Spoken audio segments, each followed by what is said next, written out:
जैसा आप सब जानते हैं कि बिहार में तरह तरह से अव्यवस्था, कुव्यवस्था, भ्रष्टाचार वगैरह वगैरह बहुत प्रोमिनेंट तरीके से दिखाई देता है। ये समस्या पूरे भारत में भी है, लेकिन जो बिहार में दिखाई देता है उसका स्केल बिल्कुल अलग है। और इस मामले में हमारे जो भाई बहन, खुशी की बात है कि उसमें बहन भी हैं, जो ऑटो रिक्शा और ई रिक्शा चलाते हैं, उनको इस अव्यवस्था की मार कुछ ज्यादा ही झेलनी पड़ती है।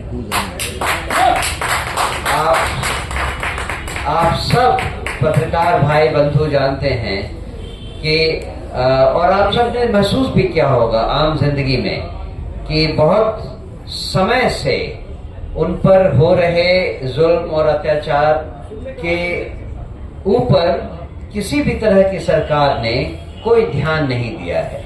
और ध्यान नहीं देने का एक बहुत सिंपल कारण है, वो ये कि जो अत्याचार, जो तकलीफ इनको होती है, उसके बेस में, उसके मूल में भ्रष्टाचार है।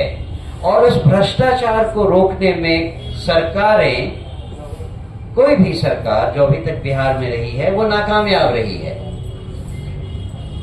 जहां इनको फ्री, मुफ्त आवागमन की सुविधा है, वहां भी अगर कोई दबंग आकर इनसे पैसे ऐंठता है तो ये सरकार के जिम्मे आता है कि वो ऐसी गुंडागर्दी, दबंगई को रोके।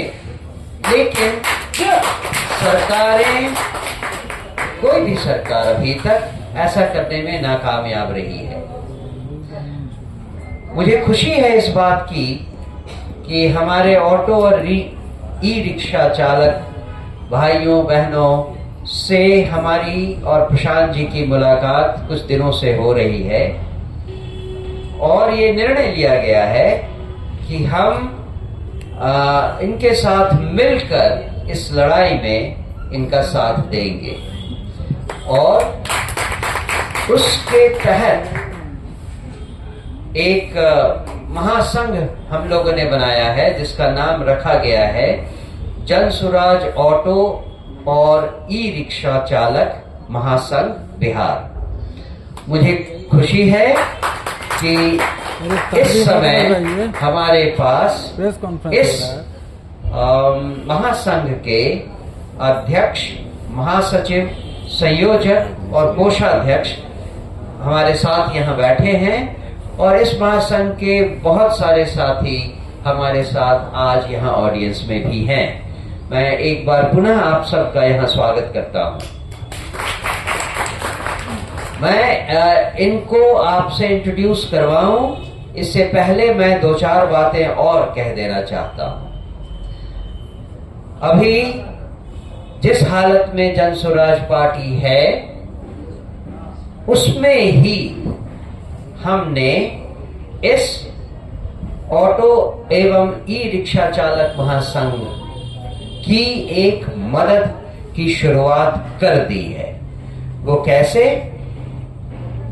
1 lakh auto and e rickshaw चालकों को जनसुराज पार्टी निःशुल्क दुर्घटना बीमा करवाने का जिम्मा लेती है। वो अभी से ही, मतलब सरकार में चुनाव आए या ना आए, हम सरकार में आए या ना आए, इससे अंतर आए बिना हम अभी से ही इनको ये दुर्घटना बीमा देने की शुरुआत करें। इसकी शुरुआत हमने कर दी है।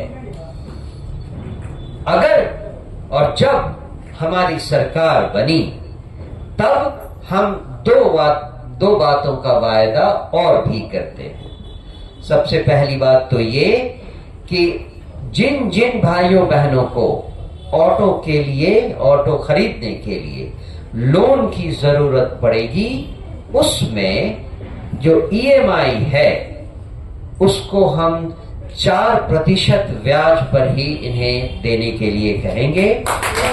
बाकी जो भी हो 4% के अलावा वह जनसुराज की सरकार देगी।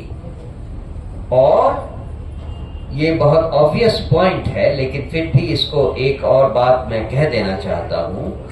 जनसुराज ने जनरली ये वादा किया है कि अगर और जब हमारी सरकार बनी तो भ्रष्टाचार मुक्त समाज बिहार में लाएंगे। पहले तो हम लोग एक स्लोगन जो है जय बिहार जय जय बिहार, मैं कहूंगा जय बिहार, आप कहेंगे जय जय बिहार। जय बिहार, जय बिहार, जय बिहार। मित्रों, आज जो हम लोग यहाँ बैठे हैं इस ऐतिहासिक दिन में मजदूर दिवस के मौके पर मुझे सबसे बड़ी खुशी और पहली खुशी हुई थी जब जनसुराज पार्टी ने ऑटो का नाम लिया। आज तक हम उपेक्षित हैं, आज तक हमारे वोटों की कोई कीमत नहीं है, हमारी वोटों को कोई गिनती नहीं है और समाज में हम दोयम दर्जे की जिंदगी जीने को विवश है। पटना शहरों में ही तमाम तरह की दबंगता और जो है अवैध अनावश्यक रूप से स्टैंड की व्यवस्था नहीं है, कलर कोड होने जा रही है। सरकार 2014 से ही हमारे परमिट को बंद करके हमारे रोजगार को तहस नहस कर दिया है। 8 करोड़ रुपया 2014 से अभी तक लेकर सरकार ने रेवेन्यू जमा किया है मेरे परमिट के नाम पर, लेकिन मुझे परमिट नहीं मिला। अभी पहले पाओ 40,000 ऑटो रिक्शा है, अब 20,000 सरकार भगाने जा रही है कि 20,000 चलेगा। आप जब परमिट नहीं दे रहे हैं और जो है ये सिस्टम नहीं लागू किए हैं तो पुलिस को फोटो क्यों खिंचवाते हैं? हमारा स्टैंड नहीं है, वो पुलिस पीछे से फोटो दौड़ते खींचता है। क्या आप लोग अनुभव किए हैं? क्या आपको इससे सामना पड़ा है पुलिस के फोटो से? क्या आपको फाइन हुआ है? तो क्या वो सही है गलत है? तो ये मित्रों, हम लोग जिस दलान पे अभी बैठे हैं, मैं 7 साल CPM में रहा, 7 साल माले में रहा और अपनी जो है तत्परता से गरीब मजलूमों की सेवा के लिए अपने आप को समर्पित कर देना चाहता हूँ। इसीलिए मैंने माले पार्टी से सादर निवेदन करके एक लंबी छलांग लगाने की जो है कोशिश की है और उसका मुख्य प्लेटफॉर्म ये जनसुराज हमें देने जा रहा है।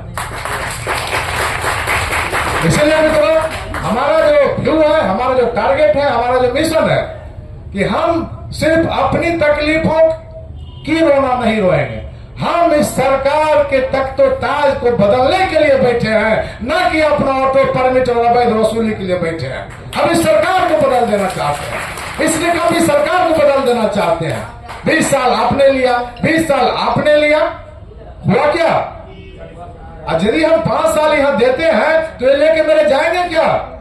एज ए ट्राई वेलनेस, यहाँ हम लोग जो बैठे हैं बुद्धिजीवी लोग हैं, सभी जात धर्मों के लोग हैं। बिहार हमारे जात धर्मों से अभी तक नहीं निकल पाया।